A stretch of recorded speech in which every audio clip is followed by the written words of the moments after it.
Yo, what is going on, everyone? Welcome back to the channel, man. It is your boy Mazia here, and we are back with another Clash of Clans video. And guys, on to this video, we're just going to be jumping into our tournament and the French Cup. If you want to know more about them, I'm going to have a Discord link down below in the description. It's currently going, and we are on the round 3. Yes, we won our first round, and then we won our second round last night. So I wanted to record these wars for you.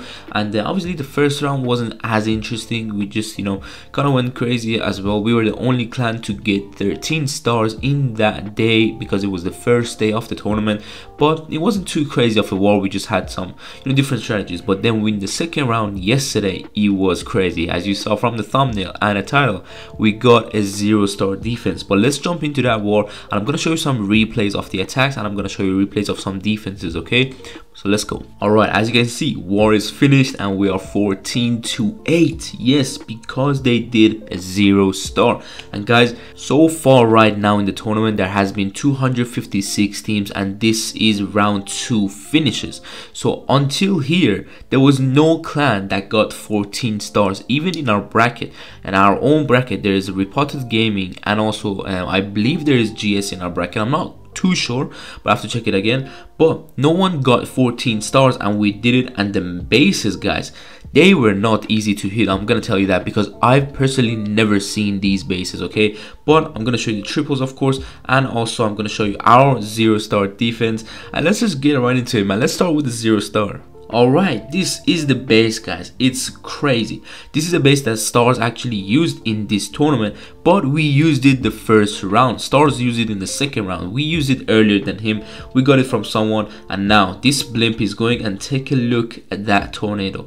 Absolutely devastating for this blimp to make sure it doesn't land too far. Now with the clone spell and the raid spell, look at a double giant bomb and the combination with the scatter shots, the beams, like the background beams, is crazy, man. Okay, he lost all the archers. It's insane. So now he has to think of how to save it, and we are watching him going from the bottom side to try and make sure the queen passes to the town hall. But guess what? There is a Tesla farm on this side, and this man has the titans as well. He's just trying to make sure the king makes a good funnel until he drops everything. Wallbreaker goes in, and guys, the healers are onto the queen because he has not deployed his main army yet. He's making sure everything goes in again. Now with the headhunter, and now look at that, queen ability is gonna get forced right here, and it's just beautiful. And the combination of 3 ice golems in front of his whole army, this is just something that an attacker do not want to see, man. On the poison tower, 3 ice golems, single tower inferno, and a Tesla farm with town hall beams. He has 3 invisibility spell, monolith locked onto the RC, so he's trying to use his invisibility spell to make sure the RC goes for the town hall, and he made sure that actually kind of did work out for him. And now monolith again is gonna lock back onto the RC if he cannot drop the invisibility good enough.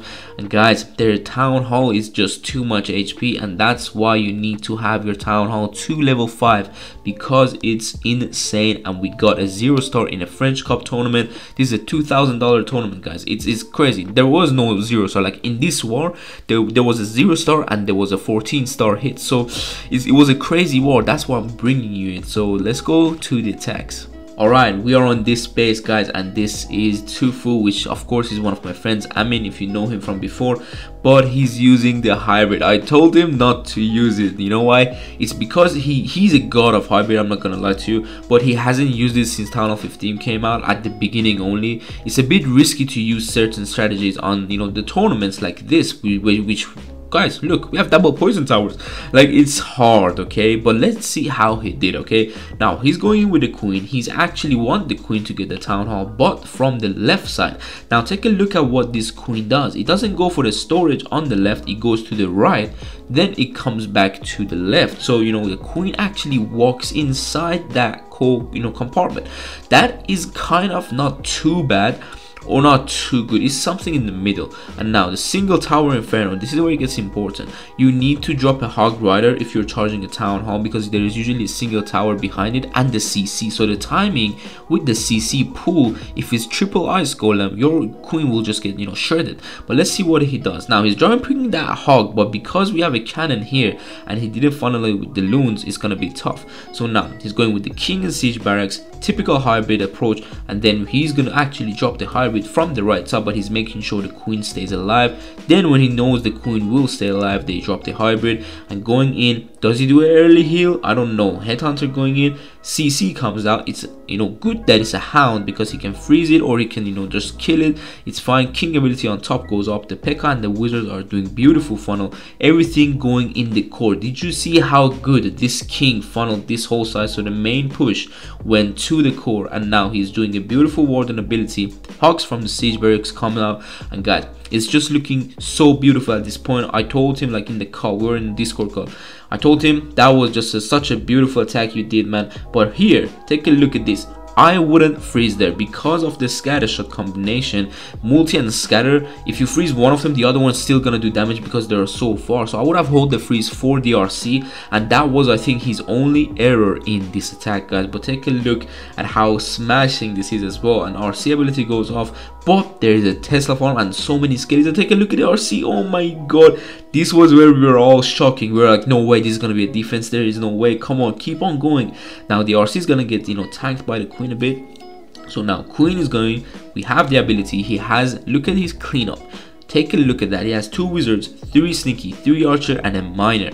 Why did he keep a miner? Well, it's because, guys, sometimes the walls could be close and there could be something behind the wall. So now he drops the miner to move beautifully for that, you know, king platform. So queen actually cannot reach it, or it might time fall because of that. So that's good. If you're doing a hog miner attack or a hybrid attack, hold a miner, a wizard, few archers, a sneaky goblin left and right. You know what I'm saying? You need to know how to play with your troops, and now he has exactly that seconds, guys. I know this is a replay, but this attack was the closest to time. If you want to go and watch it from the beginning, the attack actually started exactly at 3 minutes because this was a whole 3-minute attack. Now we are of course on this base, and I had to show you my attack with the super Valkyries and the Titans, guys. I know I've done this before, I'm doing it already in Legends, but take a look at where I'm landing, guys. There is a poison tower.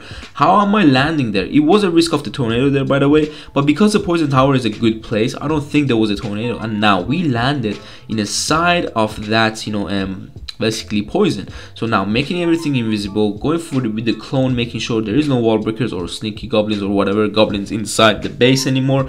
And now we're just gonna take out that monolith, the other side of the town hall. That was the only reason we went so far, and also of course the poison tower. But I lost a few archers, so right now they're actually gonna switch targets somehow from the scatter to the builder hut. I don't know how that happened. If you know, let me know down in the comments, man, because I don't know how they were hitting the scatter, then they switched to the builder hut out of nowhere. So I didn't manage to get the value really I expected. I really wanted at least one of the scatters, so I would maybe start from the other one. And now we're going with the healer, going with the, you know, headhunter with a few, you know, Titans, with the baby drag on top to make sure everything goes back inside. Wall breaker to just open this, you know, first wall a bit more.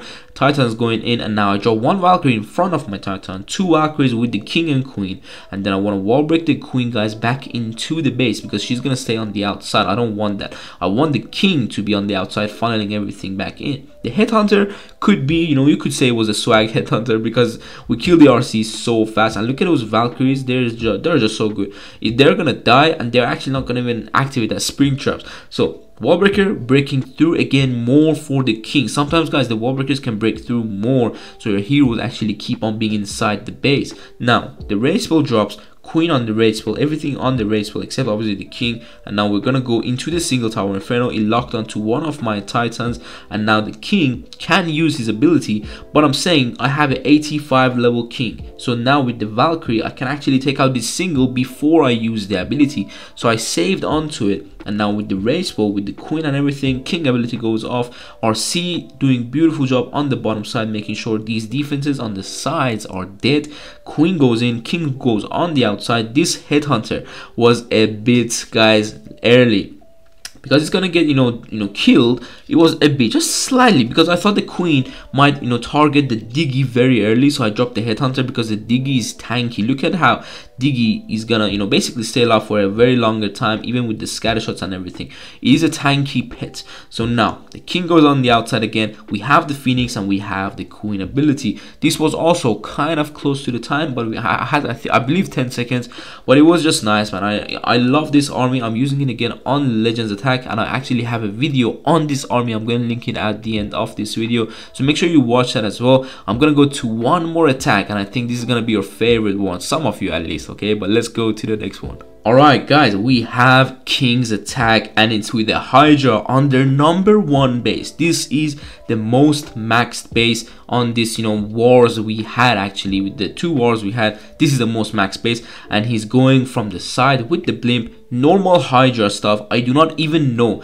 but he freezes this invisibility tower with the monolith, also using the clone spell very nicely to take out everything. Even with the invisibility tower goes off, the balloon's still gonna go, and oof, if the balloons would have actually got that multi, it would be just crazy. Okay, but now he's going, but take a look at that poison spell. It didn't actually do too much damage on his troops.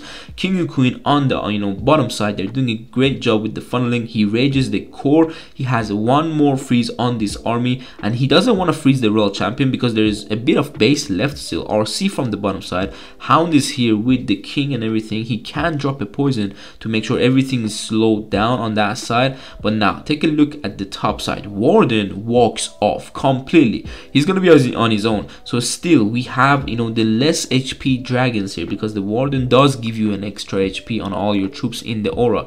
So now look at this. He has the queen, he has the king, he has RC, he just found the tornado trap, and now he has the queen ability and the RC ability too. And you can already see how good this strategy is. He actually tripled in our last match as well with the similar strategy, Hydra, and everyone thought Hydra was dead at that match, and then he came and used it again to get another triple. It's crazy. It's an insane strategy in my opinion, but personally, if you do not have a lot of practice, this man, all of Town of 14, I think he was hitting this. He hit so many tournaments with us with this. We were in the world championship. He hit with this strategy, and guys, I'm telling you, it is a good one still. You have to just know how to attack. You have to know it. You saw he doesn't usually freeze a poison like or an invisibility tower or anything. You don't maybe know about it, or you are scared to blimp there because of the invisibility tower. But he said, you know what, I'm gonna freeze the invisibility tower, use the clone spell to get the town hall and the monolith before the invisibility tower goes off, and easily, beautifully smashing this place. Of course he has one queen left, but it is what it is. He literally just spammed dragon, guys, and a lot of people thought Hydra was dead. But I wanted to show you this attack, so letting you know basically Hydra is still not dead, and it could come back to life if you practice enough. Okay, now of course we need levels for the dragons and the loons. They will be crazy having a extra level dragon or a lava hound or loons. It will change the meta a bit again, okay, because they're gonna have so much HP with the Dragon Rider even having a new level. I don't think it's gonna get it, but guys, I really hope you enjoyed this war. I tried to show you some of the attacks and a defense we had. I can't show you the other defenses because we might use the other bases and they might get into tournaments and stuff. But also, if you want to watch us live, you can actually, because our wars are getting streamed everywhere. Okay, so I'm gonna put a link down below in the description and the pinned comment. Hopefully by the time our war gets set and we know who is streaming our war, because there's I think 10 to 12 streamers and they're from everywhere in the world. So I have to see if there is an English streamer for you guys streaming, or there's an Indian streamer, or there is a Persian streamer, which is obviously Clash with Mr. Mills. The Iranians on this channel, guys, you can watch him. I'm gonna have his channel link down below in the description if you don't already know him. But yeah guys, it was a blessing to be hitting these wars basically in this tournament. Shout out to all the admins that brought up this tournament, and of course shout out to you guys that actually came and clicked on this video. And if you liked it, give it a like and subscribe to the channel for more. Hopefully I'm gonna bring you the next round as well, because the wars, they're gonna get tough, man. I'm gonna give you a sneak peek of what's gonna happen if we win our 2 more wars. If we win 2 more wars, guys, we're gonna be in the same bracket as Queen Walkers, Tribe Gaming, and then there was another team. Who was it? Team EXO, actually. Yeah, Team EXO. So we're gonna be the fourth team. Between them is 4 team that goes on top. Okay, we have to be the top of our bracket, and we are already in the semi-finals of our bracket, if you know what I mean. So now I hope I see you on the next one. So take care, peace.